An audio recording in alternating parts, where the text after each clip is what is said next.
Most people, when they look at me, they see a white, purebred American who grew up in this hick hillbilly town where he was driving around chugging Budweisers in his Ford F-150.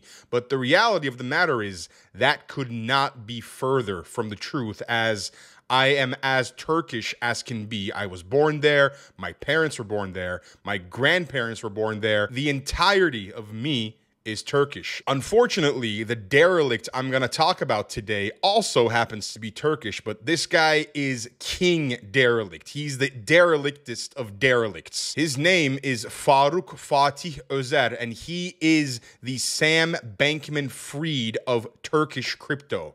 This guy ran a crypto exchange called Thodex, which, honestly, it sounds like the name was generated using a random name generator. No one in their right mind would be like, you know what?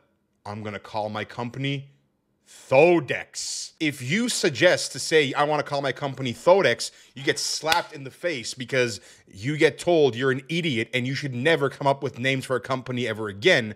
But somehow, this guy made it work. And 2 days ago, he was sentenced to 11,196 years, 10 months, and to add insult to injury, 15 more days in prison because he ran a huge cryptocurrency scam where he took more than $2 billion of crypto into his own pockets from the people who actually put their hard-earned money into this crypto exchange. Of course, crypto was this giant thing in 2020 and also in 2021, but in mid-2021, when Faruk was kind of under some fire, he was getting questioned by all kinds of people for saying his crypto exchange is a scam, which he vehemently denied. And he'd always say, no, it is definitely not a scam.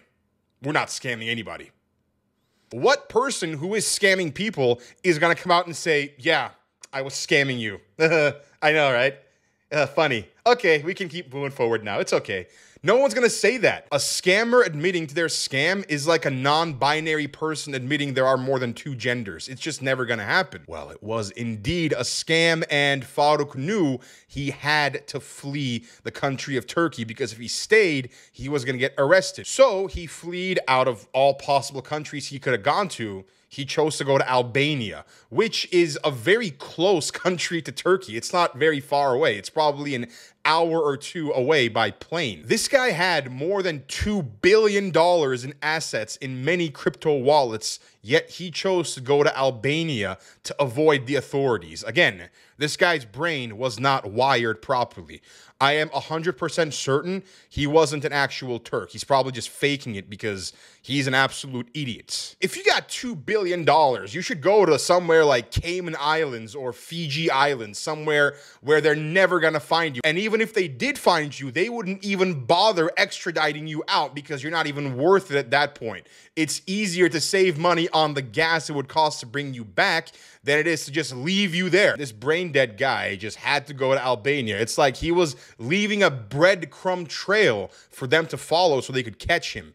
And, well, I think you know where this is going. The police force Interpol put out a red notice for this guy, and he was captured almost immediately later. He was sent back to Turkey for a long trial. While he was in trial, he had a very interesting quote that he said, "I am smart enough to manage all institutions in the world.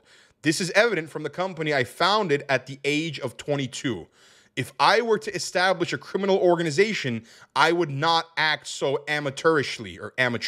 What is in question is it is clear that the suspects in the file have been victims for more than 2 years." The last part of that statement didn't make a lot of sense to me, but the part that he's saying he could manage all institutions in the world is an absolute lie. The reason I say that is because if you put this idiot in charge of TikTok, even he couldn't make it right. So we already just proved him wrong 100% because he's lying through his teeth. But of course, he's still not admitting to the fact that he scammed people, which is crazy. It's like the entire world knows you scam people. You know you scam people. Just come out and say it. It's okay. Like, we know the truth. We know that water is wet. We know that leaves of trees are green. We know you scam people. Just come out and say it.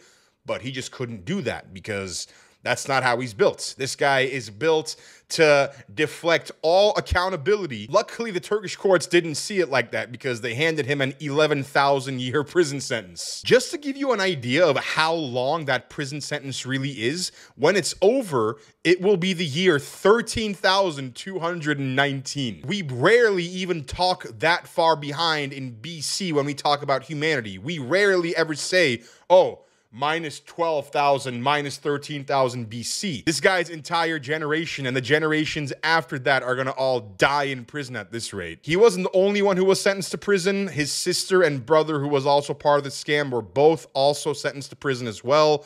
They also had a big part to play in this. Also, you might not know, but prisons in Turkey are very different when compared to prisons in any other part of the world. Most Turkish prisons are built with this dorm-style setting where you have a boss, which they usually call the or the dayı gibi dayı. And this guy, basically, he's in charge of everything that happens in that cell. And no matter what you do, he has to okay it or not okay it.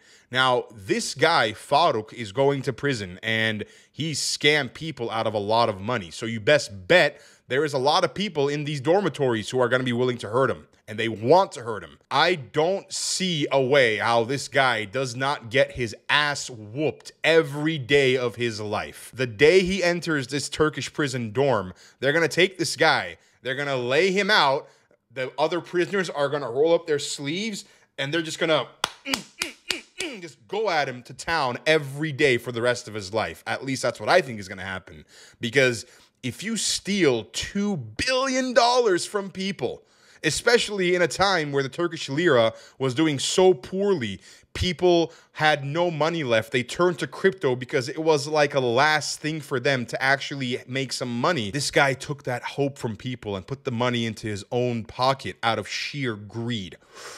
They are gonna go to town on this guy, as they should. I think a good punishment would be they should break his ankles and then force him to walk 10 miles a day. That's, I think, a good punishment because, again, you scam people out of that much money, you deserve some real shit that would make even the devil shudder. This guy deserves everything bad that's coming his way, and it's an actual shame that someone like this actually came out of a great country like Turkey. I hope when this guy dies, they don't even bury him anywhere. They just burn the body and then they just throw the ashes in the ocean so the salt can disintegrate it, because that's what this guy deserves. He's just an absolutely worthless human being, and he should be forgotten about, except for the lesson that he taught humanity, which is don't fucking scam people, you dickhead. For a guy who claims that he could run all institutions in the world to escape to a country that's so close like Albania, really just proves you only had like 2 brain cells left, and it was only a matter of time until very bad things happened to you, and that's what's coming your way, bud. Anyway, that's it for now. I'll see you next time.